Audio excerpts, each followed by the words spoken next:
Hello viewers, welcome to my channel Tasty Treat Assamese. আজি আপোনালোকৰলৈ মই আগবঢ়াব লৈছো এটা হেলদি ক্ষীৰৰ ৰেচিপি। হেতু হৈছে ডালিয়া এপল ক্ষীৰ। তাৰ বাবে বেছি সামগ্ৰীৰ প্ৰয়োজন নহয়। কি লম আহক আমি চাই লওঁ। প্ৰথমে মই ইয়াতে লৈছো 1 কাপ ডালিয়া। ডালিয়াখিনি অলপ সময়ৰ বাবে পানীত ভিগাই ৰাখিম। আৰু লাগিব আমাক আধা লিটাৰ গাখীৰ লম। আৰু লাগিব কেইটামান ড্ৰাই ফ্ৰুটছ, কাজু আৰু বাদাম। প্ৰথমে মই ইয়াতে গাখীৰ আধা লিটাৰ গৰম হ'বৰ বাবে ঢালি দিছো।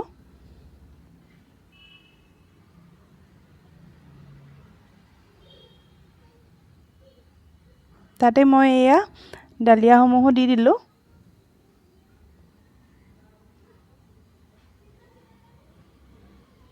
এতিয়া ভালদৰে উতলিবলৈ দিম ডালিয়াখিনি সিজালৈকে।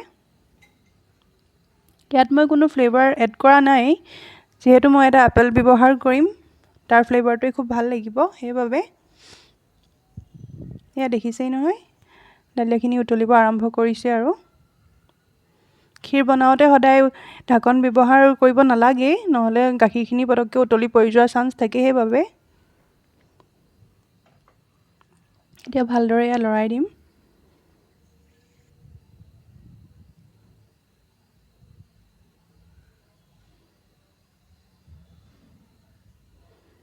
এতিয়া আন এখন পেনত মই 1 চামুচ ঘিউ ব্যৱহাৰ কৰিছো।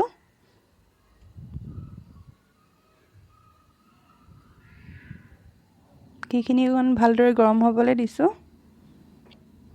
ইয়াত মই দেশী ঘি ব্যৱহাৰ কৰিছো। দেশী ঘি ব্যৱহাৰ কৰিলে ফ্লেভাৰটো খুবেই ধুনীয়া হয়।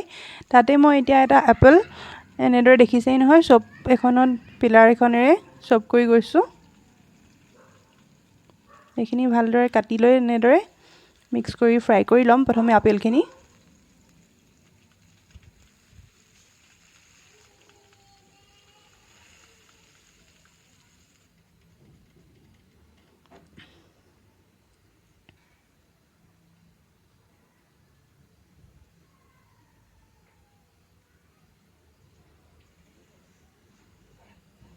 এতিয়া 2 মিনিট মান সময় ফ্ৰাই কৰি লম ঘিতে ভালদৰে এনেদৰে।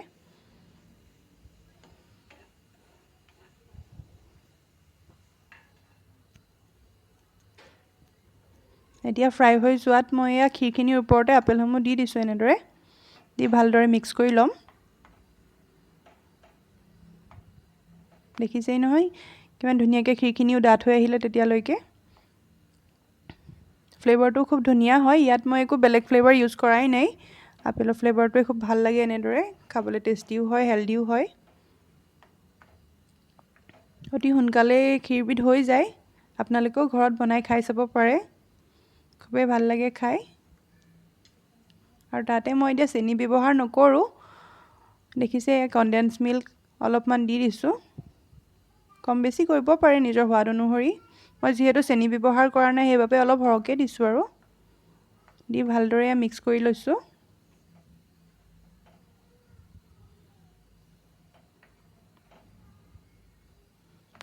ক্ষীৰখিনি এতিয়া অলপ পাতলাকৈ থাকিলে ভাল লাগে। ঠাণ্ডা হৈ গ'লে যিহেতু আৰু অলপ ডাঠ হৈ যাবই, সেইবাবে অতি সোনকালে ক্ষীৰবিধ হৈ যায়। দেখিছে হৈ গ'ল ৰেডি আমাৰ ক্ষীৰ। তাতে মই এতিয়া অলপ ড্ৰাই ফ্ৰুটছ, বাদাম আৰু কাজু দি দিছো ওপৰতে। দি ভালদৰে মিক্স কৰি লৈছো। আমাৰ টেষ্টি হেলদি ক্ষীৰ ৰেচিপি ৰেডি হৈ গ'ল। এতিয়া খাব পৰা হৈ গ'ল। আৰু আপোনালোকে ভিডিঅ'টো চাই নিশ্চয় ভাল পালে যদি লাইক শ্বেয়াৰ কৰিব নাপাহৰিব।